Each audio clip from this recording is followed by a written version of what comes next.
بسم اللہ الرحمن الرحیم اللہم صلی علی سیدنا محمد وعلی آل سیدنا محمد وبارک وسلم وصلی علیہ۔ حضور اقدس صلی اللہ علیہ وآلہ وسلم کا ارشاد ہے کہ قیامت کے دن آدمی کے دونوں قدم اس وقت تک جگہ سے نہیں ہٹ سکتے جب تک 5 چیزوں کا مطالبہ نہ کیا جائے، ٹھیک ہے، اور ان کا معقول جواب نہ ملے، ٹھیک ہے نا، کہ جب تک 5 چیزوں کا مطالبہ نہ ہو، ٹھیک ہے نا، اور اس کا جواب بھی اس کو نہ ملے، اس وقت تک وہ آدمی قیامت کتنے اپنی جگہ سے نہیں ہٹ سکتا۔ اور کون سے سوالات ہیں؟ اپنی عمر کس کام میں خرچ کی، عمر، اپنے جوانی کس چیز میں خرچ کی، مال کہاں سے کمایا اور کہاں خرچ کیا، اپنے علم میں کیا عمل کیا، ٹھیک ہے۔ 5 سوالوں کا قیامت کے دن ہر مسلمان سے اس کا سوال ہوگا اور ہر مسلمان کو اس کا جواب دینا لازمی ہے، ٹھیک ہے نا۔ پہلے اپنے عمر کس کام میں خرچ کی، ٹھیک ہے، ہم اپنے عمر کو دیکھیں نا، صبح سے ہوتے ہیں، پہلے بچے ہوتے ہیں، پھر جوان بن جاتے ہیں، شادی کر لیتے ہیں، پھر بوڑھے بن جاتے ہیں۔ اب ہم ذرا اپنے عمر کو دیکھ کہ ہم صبح سے لے کر شام تک کیا کر رہے ہیں۔ جب ہمارے مثال کے طور پر دن میں 24 گھنٹے ہیں نا، جب ہمارے 24 میں 12 گھنٹے سے زیادہ گھنٹے ہمارے دین کے کام میں خرچ ہو رہے تو یہ صحیح بات ہے، اور جب آدھا سے کم دن 12 گھنٹے سے کم گھنٹے ہمارے دنیا یا فضول یا فحاش کام میں خرچ ہو رہے ہیں تو یہ آپ کے نقصان ہے۔ صحیح، آج کل ساری دنیا بس جہاں پر جائے فضول بحثیں، فضول بکواسات، ٹائم پاس، فضول پتہ نہیں کیا۔ آپ سے ایک ایک وقت نکل رہا ہے، اس عمر کی قدر کرے، قیامت کے دن اس وقت کے بارے میں پوچھا جائے گا۔ یہ ہماری دنیا کی طرح پوچھنا نہیں ہوتا۔ اللہ پاک اتنے غصے میں ہوں گے کہ اس سے پہلے اللہ پاک نہ کبھی غصے ہوں گے، نہ تھے، نہ آئندہ کبھی ہوں گے۔ وہاں پر اللہ پاک کی قہریت، القہار، اس کی صفت وہاں پر غالب ہوگی۔ للہ الواحد القہار، لمن الملک اليوم للہ الواحد القہار۔ آج کس کی بادشاہی ہے؟ دنیا میں کہتے کہ میں فرعون ہوں، میں نمرود ہوں، میں شداد ہوں، میں فلاں ہوں، میں فلاں ہوں۔ آج کس کی بادشاہی ہے؟ اللہ پاک خود ہی کہے گا للہ الواحد القہار۔ آج اللہ پاک جو قہار ہے اس کی بادشاہی ہے، ٹھیک ہے نا۔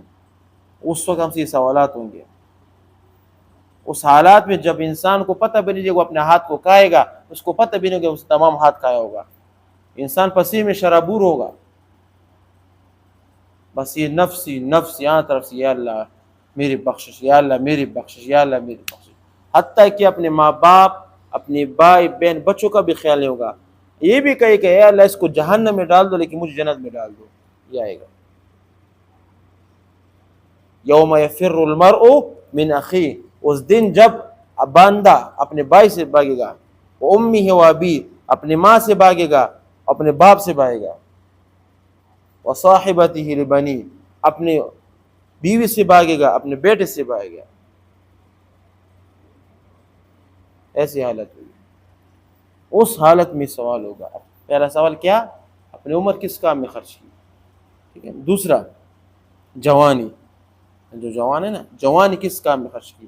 جوانی کی عمر تقریباً 13 سال سے شروع ہوتی ہے، تقریباً 40-45 سال تک کی جاتی ہے۔ آدمی جو ہے نا 40 سال تک جوان رہتا ہے، تقریباً 27 سال اس کے وجہ سے۔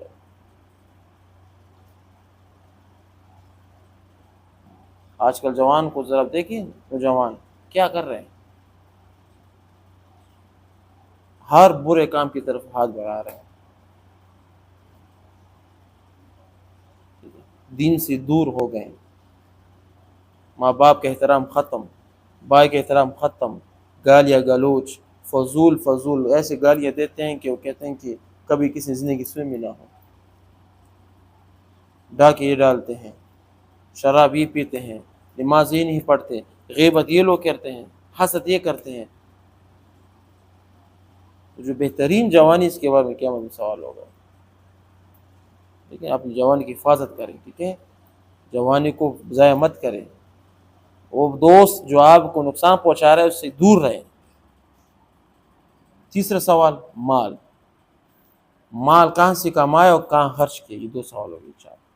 تیسرا سوال مال کہاں سے کمایا اور چوتھا مال کہاں خرچ کیا.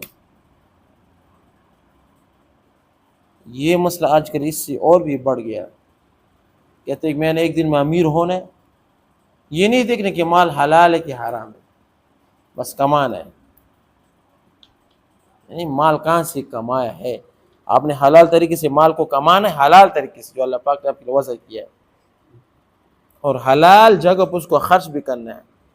ایسا نہ ہو کہ آپ فحاشی کے کام اس کو خرچ کریں، ایسے کاموں میں خرچ جو گناہ والے کام ہوتے ہیں، گانے کے آلات لینا، گانا بجانا لینا، شادی و بارات میں بڑے بڑے ڈول لانا، تماشے کرنا.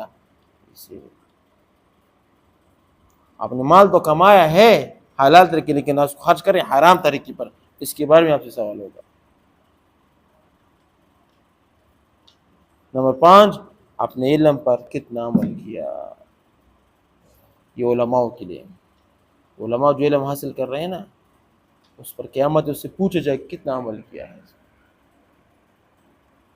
آپ نے پڑھا ہی کہ نماز مثال کے طور پر 13 فرض ہیں، اتنی سنتیں ہیں، لیکن آپ جان بوجھ پر سنت ادا نہیں کرتے. آپ کو پتہ ہے کہ یہ سنت اس کا ثواب زیادہ ہوگا، یہ مستحب اس کا ثواب زیادہ ہوگا، لیکن آپ ادا نہیں کرتے، کیا اس کے بارے میں پوچھا جائے گا. آپ کو پتہ ہے ماں باپ کے حقوق کا علم تھا کہ ماں باپ کے حقوق کہ ماں باپ کے سامنے اف بھی نہیں کرنا، ولا تقل اف ولا تنہرهما وقل لهما قولا کریما، لیکن آپ اپنے ماں باپ کے ساتھ نافرمانی کرتے، اس کو گالیاں دیتے ہیں، تو اپنے علم پر عمل نہیں کیا. اس کے بارے میں آپ سے سوال ہوگا. جتنا عالم کا مقام بڑا ہے اس اعتبار سے اس کی سزا بھی بہت بڑی ہے.